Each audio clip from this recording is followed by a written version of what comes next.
Hi everyone, I am Richard, CEO and founder of altFINS, with another crypto market update. In this video, I will cover three topics: what caused the recent pullback in crypto, how to trade channels, and how to trade pullbacks.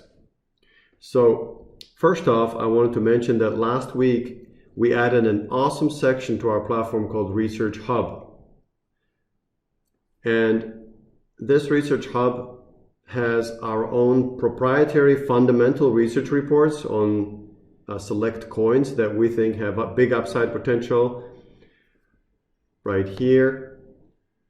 But also it has third-party research about really big picture thematic topics such as the state of staking, review of exchanges, and so on and so forth, for those of you who like to dig in deeper into certain topics.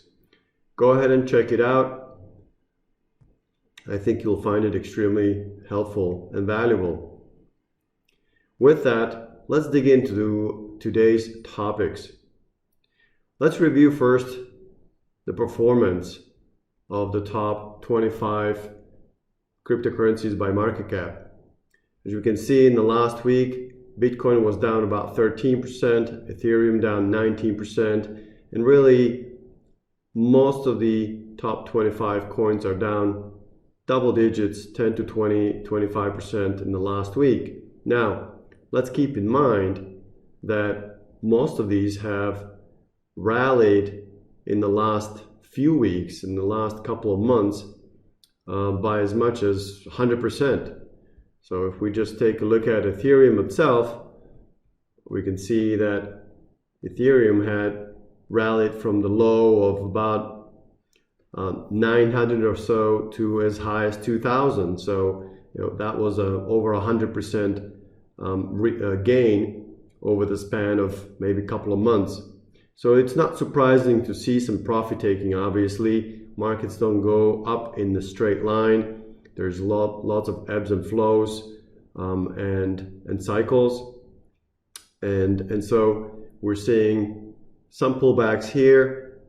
Clearly, some of them have reached certain resistance levels, such as Ethereum around $2,000 that was rejected, and we could go on about others as well. Let's take a look at Binance, and there if you look at the curated charts, the price reached another key resistance zone at $330, and also that resistance zone lines up with the 200-day moving average, which is also a resistance area itself.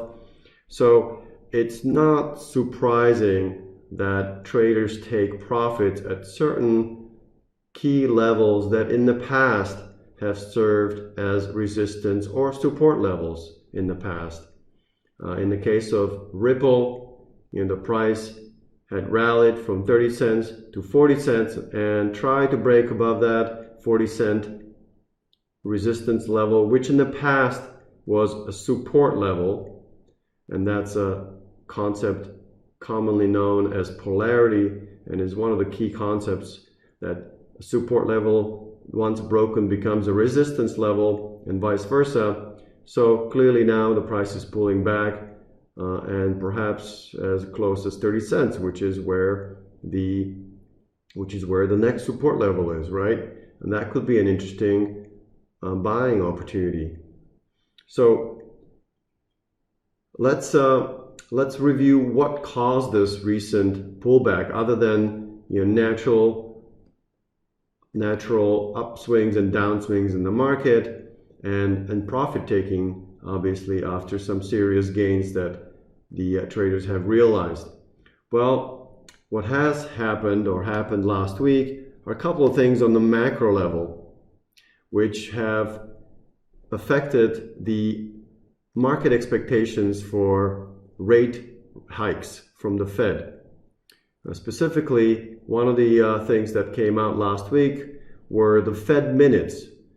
These are basically notes from the prior Fed meeting, in which the Fed raised interest rates by 75 basis points, but the meeting notes are released later, and in those notes it was noted that the Fed expects more rate hikes, which is not surprising, but was perhaps what spooked the market also was that the Fed officials saw little evidence that the US inflation pressures were easing, which indicated that they would be inclined to continue to raise interest rates, perhaps aggressively. And then on top of that, later last week, one of the Fed Reserve presidents, James Bullard, also made a statement in which he mentioned that he would prefer a 75 basis point or 0.75% increase in Fed rates in September during the next meeting, the Fed meeting, that he would prefer a higher or more aggressive 75 basis point increase in September versus just 50 basis point increase, which is what the expectation was that the rate increases will begin to decline or ease up. But James Bullard indicated that he would prefer a more aggressive increase. Now remember that there are 12 members of the FOMC, or Federal Open Market Committee, that makes a decision on rate changes. And the next rate change meeting is on September 21st. So there are 12 members, so James Bullard is not the only one, obviously, who will decide on what happens, but the markets took his comments as perhaps indicative of what could happen in 3 weeks' time. And so we can see that in the expectations of the market itself. Now the expectations are 55% chance of the higher or 0.75% increase in Fed rates in September versus only 45% probability of the smaller increase or 50 basis point increase in September. Now this probability has changed in the last day, or really last week, because a week ago there was a higher chance or as much as 61% chance of a smaller increase in Fed rates. And so that's completely flipped in just 1 week following James Bullard's comments and the Fed meeting notes that I mentioned. The sentiment of the market has grown more bearish and hawkish, meaning expectations are that the Fed will continue to aggressively increase Fed rates. My view is that that's not the case. I think that they will not have to be as aggressive, or even if they do in September, in the next rate hike, December, they will be hiking at a slower pace. Now remember, it all kind of depends on what the inflation does right now. Inflation is in the driver's seat in a way. In July, or the July month inflation, the consumer price index or CPI index, declined to 8.5% increase in inflation. Now still high, but down from the June 9.1% inflation. So that really stoked some hope that the inflation has peaked and that we'll see some improving or declining inflation rates, which will give the Fed some reasons to be less aggressive in their rate hikes. And so the next CPI reading for the month of August will come out on September 15th, about 3 weeks from now. And hopefully that reading is at 8.5% or below that to continue to show declining inflation pressures. We've seen energy prices decline and also grain prices decline and prices of other commodities to ease up, which would suggest that the inflation indeed will continue to ease up as well. But we'll have to see what the data shows. And that, I think, will be what will determine the next step for the Fed, whether they increase by 75 basis points or just 50 basis points. And again, the next CPI reading comes out on September 13th. I'm sorry, I said 15th. I meant to say 13th.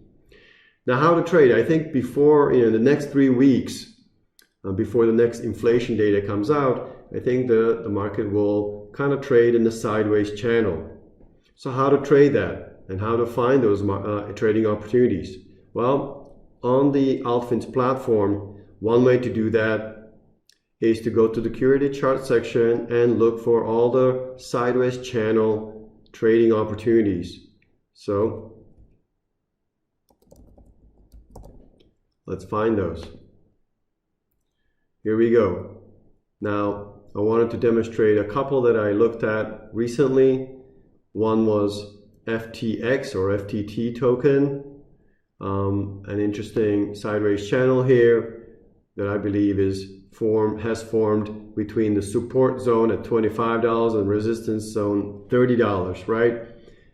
The price did break above that briefly, but failed really and pulled back near that $25 support level. So how do you trade that? Well, it's very simple actually. Trading channel, you buy near the support zone of $25. It could be slightly above that, could be slightly below that. These are zones, not specific levels that price necessarily respect. So near $25 level is where we could be buying it, and then assuming that it bounces back up from that support level back to the resistance zone of $30 where it gets again rejected. So we could do that trade a few times, in fact, but certainly in the next 3 weeks there's a chance that we'll make at least one of those trips. So that's one opportunity, I believe. And another one I wanted to show you is Leo, which is the native token for Bitfinex, and that's also been trading, as you can clearly see, in that channel between the support zone of $5 and resistance zone of $6. Up and down. Some of these trades take weeks or even months, so these are not quick trades, but we're sitting back at that $5 support zone. That could be an interesting swing trading opportunity, and that's what these are. These are swing trades.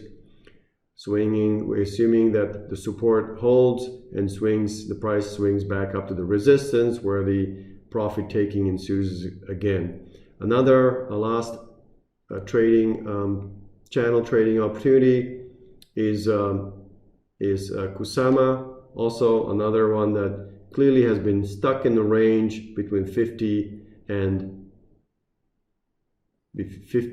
$70 is what it should say. It says 60, but really it's between 50 and 70. And again, we're back at $50 here. Could be interesting swing trading opportunity.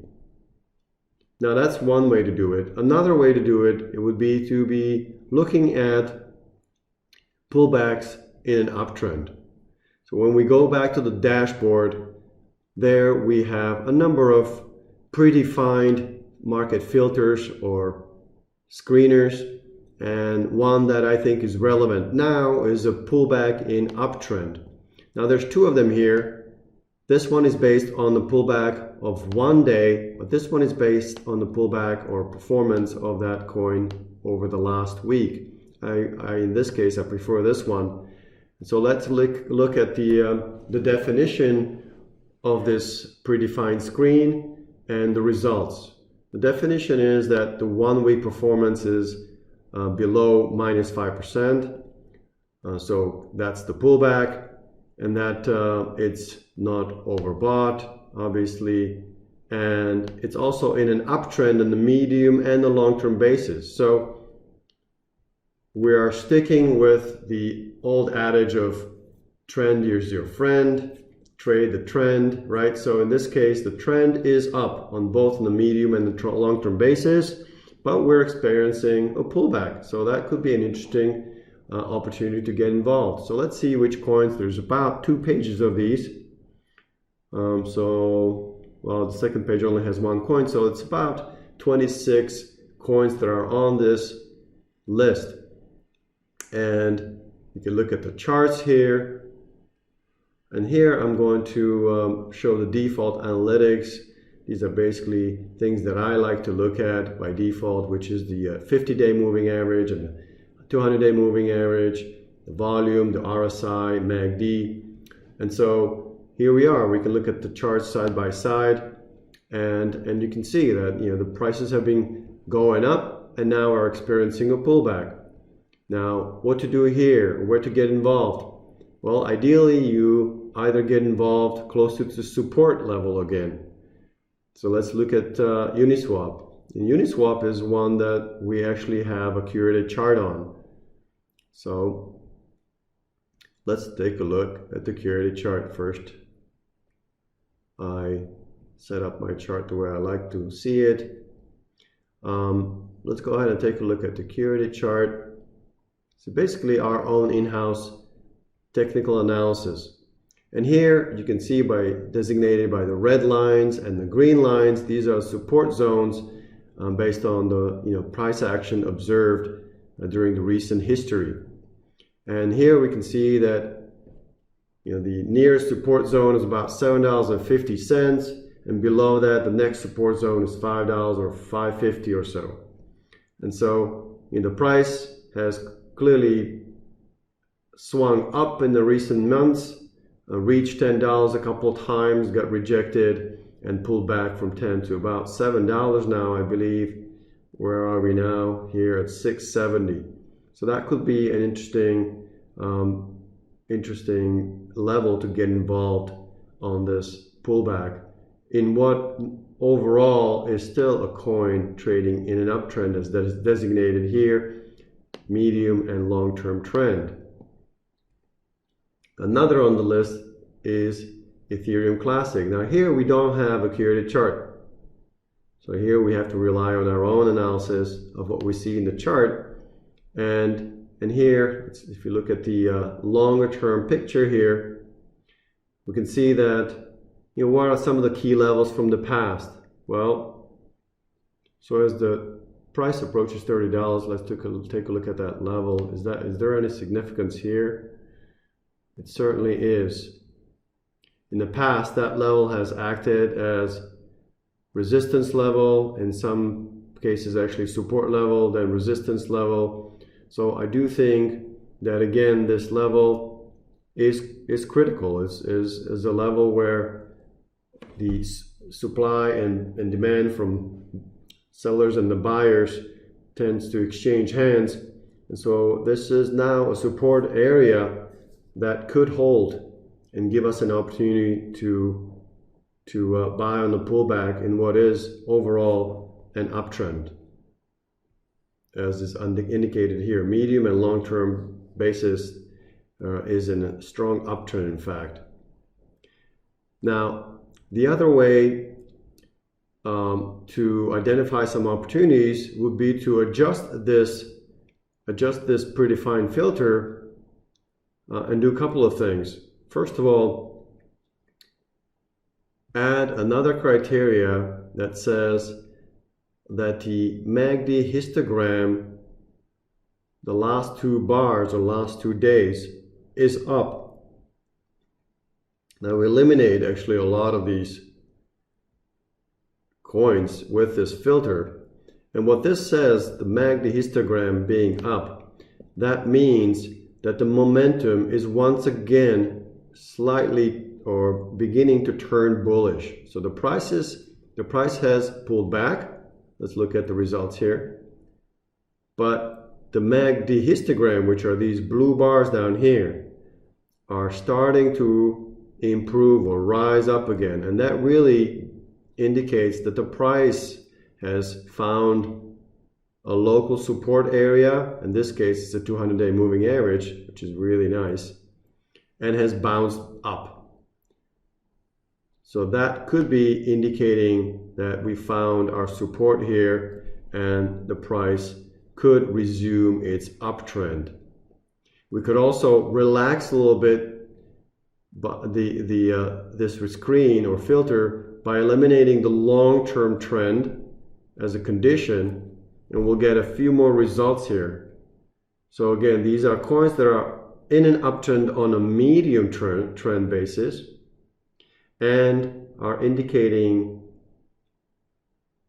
a bullish inflection in the momentum, as designated by MACD histogram right here.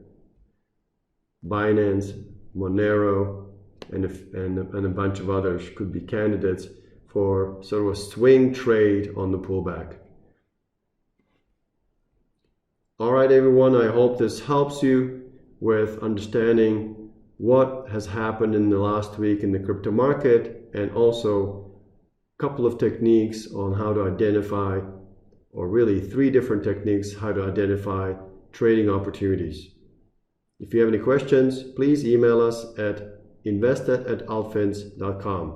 Good luck trading.